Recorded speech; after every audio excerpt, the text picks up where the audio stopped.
Hello, my name is Hello. Eric. Welcome Hi. to the OCH Volunteer Video Spotlight Series. Today I'm here with Marjorie and Joe. Hello. And my first question I wanted to start off with was, what is your educational and/or your work background? Okay, my name's Jonathan King, and I have a BSc in chemistry from Durham University and an MBA from NYU.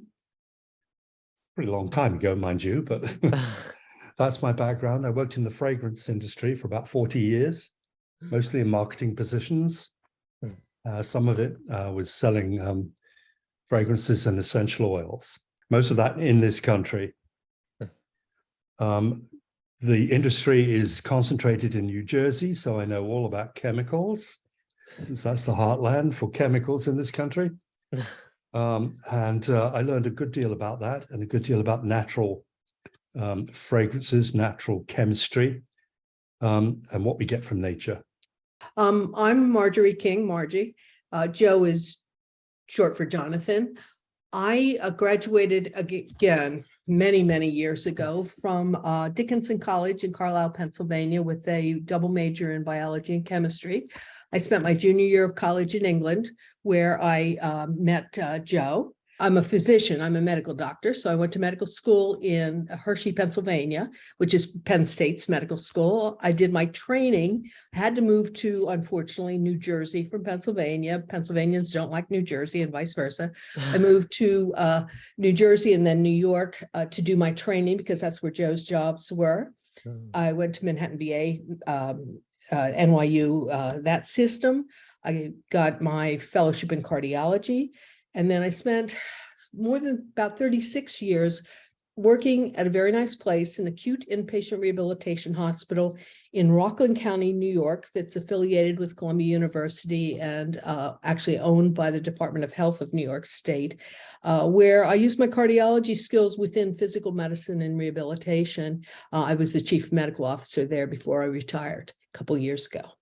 Oh, wow. Rockland County is just north of New York, on the western side of the river, and her hospital actually overlooked the river. It's beautiful. It's very pretty. I love that. Wow. Yeah. And it's called Rockland County for a reason. Lots of rocks in the soil. So where we lived, which was in Suffern, which is also north of New York, the bottom end of the county, we lived below the Valley of the Dry Bones. Those were the rocks the glaciers left behind. They left most of them in our garden, and I moved most of them. A lot of rocks. So my next question is, how long have both of you been volunteering with OC Habitats, and what brought you to them? When I retired 2 years ago, we moved literally within a week to California because both of our daughters live in Orange County. One is a professor of biomedical engineering at UCI, and the other is a lawyer who happens to be on the board of OC Habitats. And Melissa King, our daughter who's on the board, thought we needed to meet people and we needed to get out. And she said, join OC Habitats, you'll love it. And we really have. I had no idea Melissa King was your daughter. That's amazing. Oh, she was the midwife, yes. Yeah, she brought us to OC Habitats, and we've been out here for about 2 years. What moment in your life made you want to protect the environment? You do that. Okay, so when I was working in New York, I had a lot of big clients, including companies like Procter & Gamble and Unilever. And around about the end of the 1980s, the consciousness of environmental issues shot up, not least because the Exxon Valdez crashed in Alaska, releasing millions of gallons of oil. And all of a sudden, these big companies had to do something about it inside their own organizations. So they set up environmental departments and made environmental matters vice presidents. And all of a sudden, they needed to know which way was up. One of the ways they do that is they ask their vendors, the ones they trust, for basically presentations on how you do that. See if it jive with their own views, just getting an outside view. So I had to learn very quickly what green meant, how you do it, how you have a program that does it. And I worked with a couple of really good people. One of them was in Unilever. She was an ex-colleague, so I knew her quite well. And she was put in charge of green affairs for Unilever, which is a huge company covers well over 100 countries, does, I think, the second most amount of food in the world. The side I was on was detergents and household products and that sort of thing, shampoos, personal products. And she basically showed me how you build a program that pulls everybody along. A lot of stakeholders in a big company like Unilever, they necessarily don't think about these things by default. You have to kind of worm your way into their consciousness, Right. and basically build a vision for them that they can see this is going to be an improved company with better relations and better results for its customers and its shareholders and so on. And I think that was probably quite a big shift for me too. So I had to learn about things like the Fresh Kills landfill, which was an exciting place in New York. If you know anything about it, it's in Staten Island. At that time, it was the highest place on the eastern seaboard, the entire eastern seaboard. Oh, wow. Well over 300 feet high and growing. We lived in Manhattan for about, what, 5 years? About 5 years, yeah. And we used to watch the barges going out with the Yeah, garbage to taking the dump on garbage out. Staten Island. And everybody thought that it would be there forever. Yeah. But there was a lot of research going on about how those landfills actually do break down eventually, and how you manage that, and how you can reduce the whole thing anyway by having streams of waste diverted into recycling, which is where the recycling thing came about. And then those big companies had to work out how to use those recycling streams to reduce the amount of new plastic in their products and that kind of thing. And that's been going on ever since, I think. So that was my introduction to it.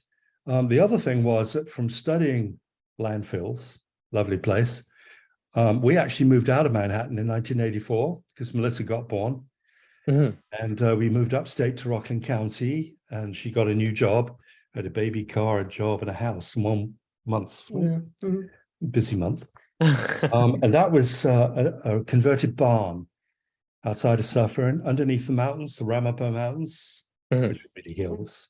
They're like the mountains in Orange County by the Cape, just about reach 1,000 feet. Dry. And that barn had huge trees, and it's like a little forest garden. It had oaks that went up to 130 feet, really big oaks, and other trees, you know, ashes and whatnot, and a whole lot of wildlife that went with that, and about 6 streams that we kind of excavated and built, 3 ponds, and yeah, quite a place really. That's the beautiful. Wildlife included our own bear, come by, say hello. We had our own resident herd of deer who would bed down in the winter. At one time we had 9 of them. We had all the other stuff, the opossums, raccoons. The turkeys. Oh yeah, the wild turkeys. They tried to befriend you. Did you know that? I had one befriend me one afternoon. It wouldn't go away. Did you like that? Yeah, chipmunks, a whole lot. Anyway, the other thing that we had there were 2 really good bird feeders. One of them was over the stream. That meant that they were squirrel-proof bird feeders. So they shut when the squirrel lands on them, because the squirrel's too heavy. And they would try and try and try, and eventually they'd fall in the stream. Oh dear. Oh no.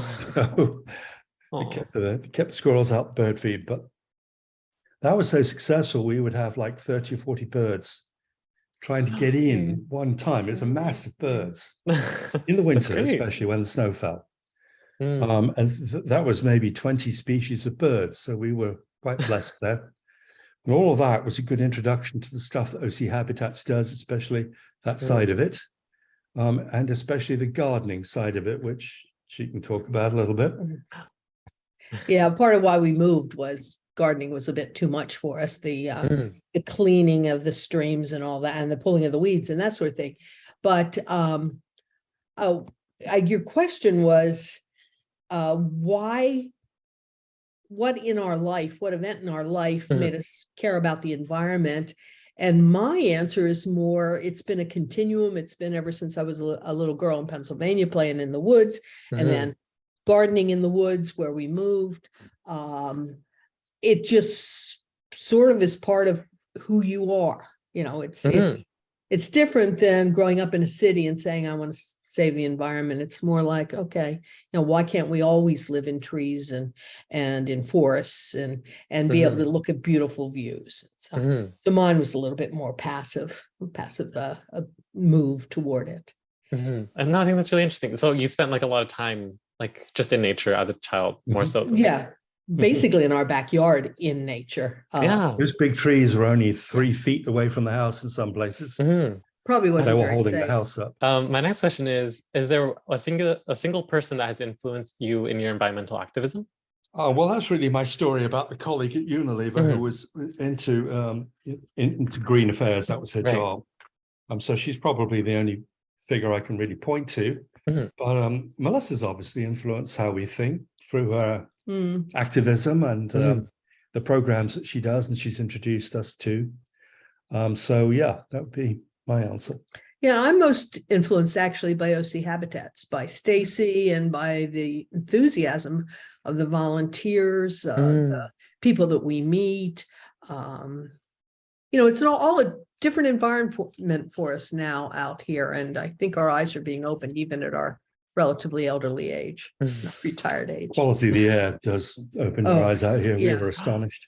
Oh, wow. How bad it is. Yeah, I didn't realize the air was quite that's so coming bad from out New here. York. And I thought, we were only 2 miles from the throughway. My next question is, how would you describe OC Habitats and its work in Orange County then? So I think of it as a small organization. It's a little engine that could. It's really pulling its weight, punching far above its weight, is how I would put it. And I think that's the leadership. Thank you, Stacey. It's her passionate vision that drives the thing. Without her, I think it would struggle. I think that the niche that she's built for it is kind of unique. After all, you have huge competitors, Coastkeeper and the like. So they kind of suck the oxygen out of the room if you let them. And she hasn't. She's managed to find something really worthwhile to do along the Huntington wetlands, working with the Huntington Wetlands Conservancy. And although I think their job is a bit endless, how many weeds have you pulled? Yeah. And how many are yet to be pulled? And how many more will grow in their place? But exactly. Yes. Yeah. Algerian sea lavender was the worst, I think. Tiny little one. Anyway, I think it's what she brings to the party is the involvement of young people, interns, obviously, but especially also the high school groups who turn up to help. That kind of surprised me that there would be like dozens and dozens of them. I've volunteered in a lot of organizations over the years, primarily healthcare organizations, ranging from Red Cross and Heart Association to national organizations like American College Cardiology and the Cardiac Rehab Organization and Peripheral Vascular Disease. And what is special about OC Habitats is the volunteers actually get to do something that's meaningful. A lot of the organizations, you're either raising money for research or raising money to support programs that benefit other regions or national programs, but OC Habitats promotes and supports programs in Orange County, and that's different. As Joe was mentioning, students, high school kids, college kids, and all the way up to retirees get a chance to get out there and get their hands dirty and get some exercise and learn something new and understand about birds and tidal pools and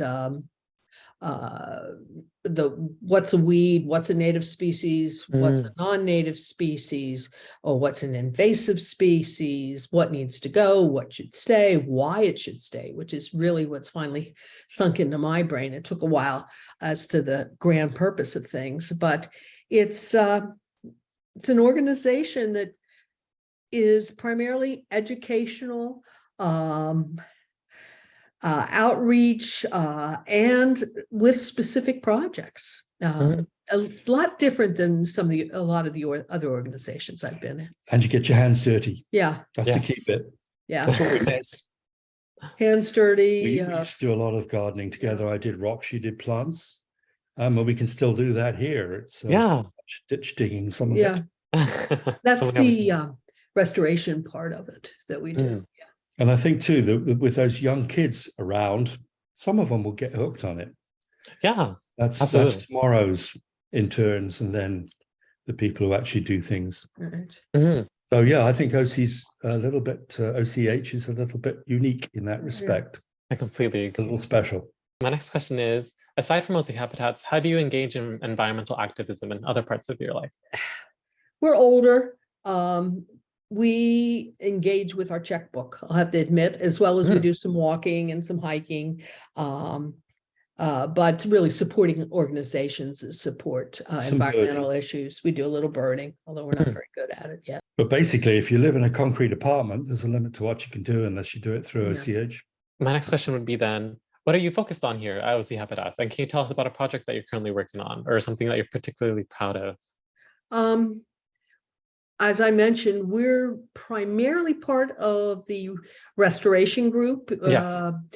We go to the Huntington Beach, it's called Wetlands Conservatory. That's the third Saturday of every month from 9 to noon. We go to that, really enjoy that. We've gone to some others at Turtle Rock, a few at Upper Newport. That's another good one. It's a little bit too early for us from the distance that where we live. We also work on the blogs. We edit the blogs, which are very interesting. I learn a lot from those, and generally very, very well written and good. The interns write Especially those. today, whoever's writing today is very good. Yeah, whoever's doing the book today. And I've helped it volunteered at the Girl Scout fairs a little. That's always fun too, with the Girl Scouts.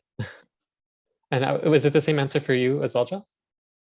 Yeah, we do everything together. We're retired. I love that now. Lastly, what have you learned so far throughout your volunteering experience with OC Habitats? We've learned all about we've changed habitats ourselves, moved from New York to California, and we've learned all about what lives in these habitats. It took me a while to figure out what a live oak was and why it was called a live oak as opposed to a dead oak, but I finally figured that out. I think it's because it's evergreen, but I'm not sure about that. We've learned, I had never heard of the word riparian, even though I had a biology major, because it's a continuum in the East. Everything's wet. And obviously we knew nothing about pelicans. And so I've learned a lot. It's really different landscape out here, different habitats, different creatures. Different. Some of it's the same. Crows are the same. And the pigeons. Squirrels are the same. It's really interesting seeing the Wetlands Conservatory, what they've done and how people can take wetlands, a mess, freshwater wetlands, turn them back into saltwater wetlands. They're still working on some, and into a different environment. I mean, we did that at our house at a very small scale over 30 years in Rockland County, but it's really interesting seeing how just plain small numbers of people working very hard can get things done. It's collaboration. It's really, and it's the leadership. Thank you, Stacey. Yeah, it's very much leadership and collaboration. Yeah. Thank you again for everybody that's watching. If you'd like to learn more about volunteer experience that you might be interested, please follow us at OC Habitats on all over social media, as well as at ochabitats.org. Up to see you next time. Thank you. Bye. Bye-bye. Bye-bye.